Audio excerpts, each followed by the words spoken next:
جی اس وقت میں موجود ہوں ایران کے شہر قم، اور قم ویسے تو جو ہے بی بی معصومہ قم کے نام سے منسوب ہے، لیکن اس سے کچھ ہی فاصلے پر جامع مسجد جمگران ہے، جہاں پر یہ مسجد جو ہے امام زمانہ امام مہدی علیہ السلام سے منسوب ہے،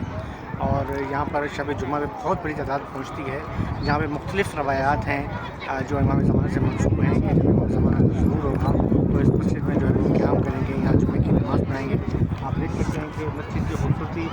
کتنی ہے، اور میرا بیٹا علی حمزہ جو ہے یہ اس وقت کو فوکس کر رہا ہے، اور میں نے اور میرے بیٹے حضرت مہدی نے جو ہے تھوڑی دیر پہلے یہاں پر نماز پڑھی تھی۔ بڑا سکون ہے، کتنا سکون ملتا ہے یہاں نماز پڑھ کر، یہاں پہ رہتے ہیں۔ بتاؤ ذرا اپنے احساسات بیان کرو کہ کتنا مزہ آیا نماز جب پڑھ رہے تھے، تو کتنی عجیب سی روانی ہے نا،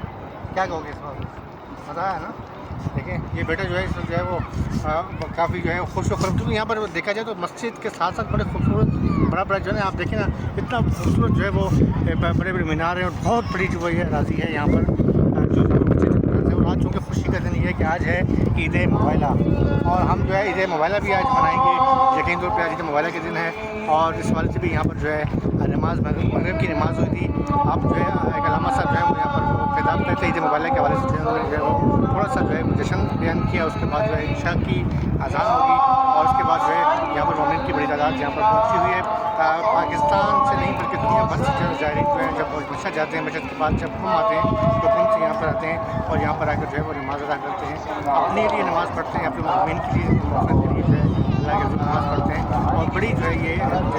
روحانیت کی جو ہے وہ مرکز ہے یہ مسجد جمگران جو قم میں واقع ہے۔